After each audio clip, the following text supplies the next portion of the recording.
চুল পড়া বর্তমানে ছেলে মেয়ে উভয়ের বড় সমস্যা। তবে নিয়মিত কিছু খাবার অভ্যাস আর যত্নের মাধ্যমে খুব সহজে চুল পড়া রোধ করা যায়। নিচে আমি এমন কিছু রুটিনের কথা বলবো যার মাধ্যমে খুব সহজে আপনি চুল পড়া কমাতে পারবেন। প্রতিদিনের রুটিনে যা রাখলে চুল পড়া কমবে।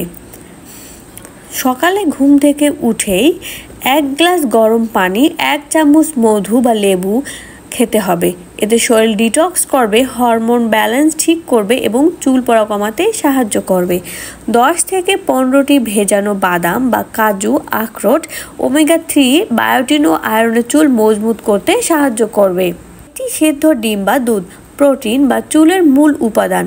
সকাল ও দুপুরের খাবারে যা রাখবেন: সবুজ শাকসবজি, পালং শাক, মেথি, ব্রকলি, এগুলো ভিটামিন ও আয়রনের উৎস যা চুলের রক্ত চলাচল ভালো করে। ডিম, মাছ, মাংস বা ডাল, প্রোটিন ছাড়া চুল টিকবে না। ডিমের কুসুমে থাকে বায়োটিন। ভিটামিন সি যুক্ত খাবার খেতে হবে যা আয়রন শোষণে সাহায্য করবে এবং স্ক্যাল্পে অক্সিজেন সঞ্চালন বাড়ায়। লেবু, কমলা, আমলকি।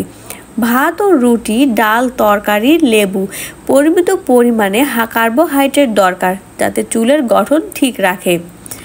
দুপুর বা সন্ধ্যায় চুলের বাইরের যত্ন: সপ্তাহে 2 থেকে 3 দিন গরম তেল ম্যাসাজ করতে হবে। চুলের গোড়া যেন মজবুত হয় সেদিকে লক্ষ্য রাখতে হবে। 1 ঘন্টা রেখে মাইল্ড হার্বাল শ্যাম্পু দিয়ে ধুয়ে ফেলতে হবে। সিলিকন সালফেট মুক্ত শ্যাম্পু ব্যবহার করুন। শ্যাম্পুর পর চুলে ঠান্ডা পানি দিন। শ্যাম্পুর পর চুলে ঠান্ডা পানি দিতে হবে। গরম পানি দেওয়া থেকে বিরত থাকুন। এতে চুলের কিউটিকল বন্ধ হয়ে যায় এবং চুল পড়া কমে। বিকেল বা সন্ধ্যায় হালকা খাবার: 1 গ্লাস গাজর, বিটা বা টমেটোর রস খেতে হবে। 2টি গাজর বা 2টি খেজুর বা 1 চিমটি গুড় ও 1 চামচ তিল।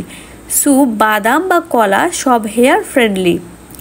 রাতের মধ্যে আমরা যা করব: রাতে মাছ, ডিম, মুগ ডাল, ভাত, রুটি, শাকসবজি, লেবু এগুলো খেতে হবে। ঘুমানোর আগে স্ট্রেস কমাতে 5 মিনিট নিঃশ্বাসের ব্যায়াম করতে হবে। পর্যাপ্ত ঘুমের ব্যবস্থা করতে হবে।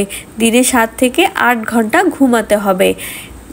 আমাদের কিছু জিনিস এড়িয়ে চলতে হবে, যেমন বেশি চা, কফি আয়রন শোষণ কমায়।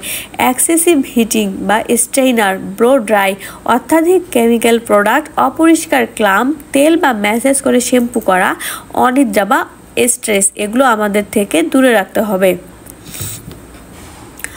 আমাদের ভিডিওটি ভালো লেগে থাকলে অবশ্যই লাইক, কমেন্ট এবং সাবস্ক্রাইব করবেন। ধন্যবাদ।